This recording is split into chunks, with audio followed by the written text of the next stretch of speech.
Welcome to another coffee chat. I am Bill Snodgrass, and in this episode, I want to talk about. I'm going to react to a reaction to a video. It's kind of like I'm reacting. So here is the backstory. Earlier this week, Tony and Chelsea North, the YouTube photography icons, great videography, great videos, great photography videos. They came out with a reaction to the Afghan girl picture in National Geographic. And I watched the video and I was moved by that video. And the story that Tony told in that video was one of a photographer going beyond what should have, in his opinion, and I agree based on the story, should not have done what the photographer did. And then apparently after I watched that video and put it in the watch later list to share with my photography club, there was a reaction video that I looked at with the photography club, and the photographer in that video said, and after everything was said and done, the girl in the picture whose rights had seemingly been violated, according to Tony's story. The girl in the picture ultimately said it turned out okay because it cast a lot of interest and information on the need of Afghani girls back in those days, and a lot of good came from it. Now this is the point of this video. Just because something good eventually comes out of the situation doesn't make the situation okay in the first place. Just because there were good things that followed from that situation doesn't mean what the photographer allegedly did was right in the first place. And that's a very fine distinction, but it's a very, very, very important distinction. Because when a victim is able to reframe the circumstances and come to terms with it, and part of that reframing and part of that coming to terms is it's like the comma, and also we created a foundation to help orphan children, and that last little and also it's the last part of reframing whatever tragedy may have occurred. I've not made it a secret that there was a season in my life that I worked directly in mental health. I was a school counselor and I worked in a mental hospital, mostly with adolescents and young adults. There were things that happened to people in that hospital, and no silver lining 5 years or 10 years or 7 years later, no silver lining takes away what happened to those people. And I told the photography club yesterday, you can think of the most terrible thing you can think of. There was probably someone in the hospital dealing with that, and for them to come back 5 years later and say, well, I almost died of a heroin overdose 3 times, but now I'm a coach in the park commission and I'm trying to keep all these young men off of heroin. That's a great outcome. That is a great outcome, and that is a great project, and that is a silver lining beyond silver linings. But that silver lining doesn't go back and undo the negativity of those 4 heroin overdoses. And that would have been the consequences of something someone decided to do to themselves.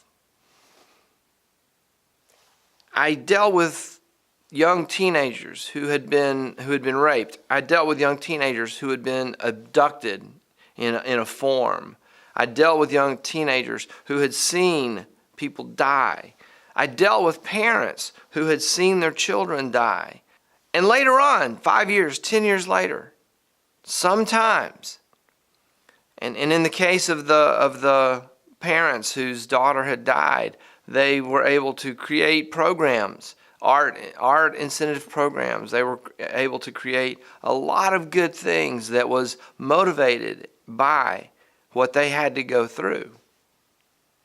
But no silver lining at the end of the day, no silver lining at the end of the week.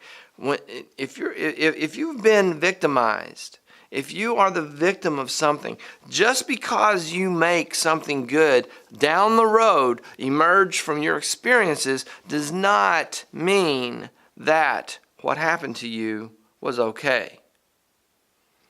And for the photographer that in the reaction video to the video, the guy we watched in club yesterday, he was like, well, the photographer was just taking artistic license, and he was just creating a story, and that story went on to do good for Afghani girl refugees. Well, that's a nice silver lining, but in the moment, when, according to Tony, when the photographer was doing what the photographer did, making the model, making the subject of the photo violate traditions and religious customs, that was a victimization of a sort. And you can applaud the story that came out of it, and you can applaud the foundations, all of the things that came, all of the good, all of the silver linings that came out of that moment. Yet in that moment, it was the wrong thing to do. And for that person who can finally, 30 years later go, oh, well, it was hard and I didn't like it, but ultimately something good came out of it.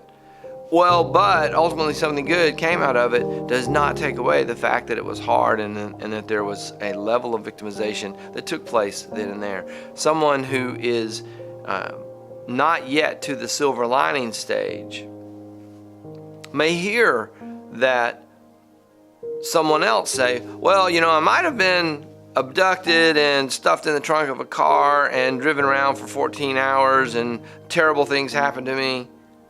But now I've got legislation through that requires trunk releases on the inside of cars. Nice silver lining. But if you haven't gotten to the silver lining in your story, and you hear someone else's story who's saying, well, it turned out to be pretty good after all, where does that leave you? Does that leave you questioning your right to feel victimized?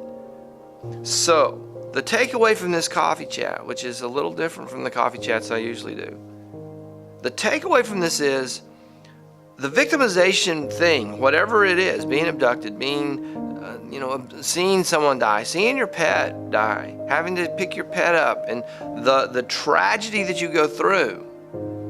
Whereas down the road, something good may come out of it, and you may see other people who have gotten through it. The fact that what happened to you, what happens to the person in that moment, needs to be dealt with in that moment and not dealt with in terms of what good might come out of it someday down the road. Stand in the hall of a hospital and talk to a 13-year-old young man who is asking the question as to what happened and why did his sister pass away. And to say, well, down the road, this is probably going to be pretty good. You're going to learn something from this. It's going to make you better down the road. He's not really caring about down the road. That is to say something like that is to dismiss what he's feeling at that moment.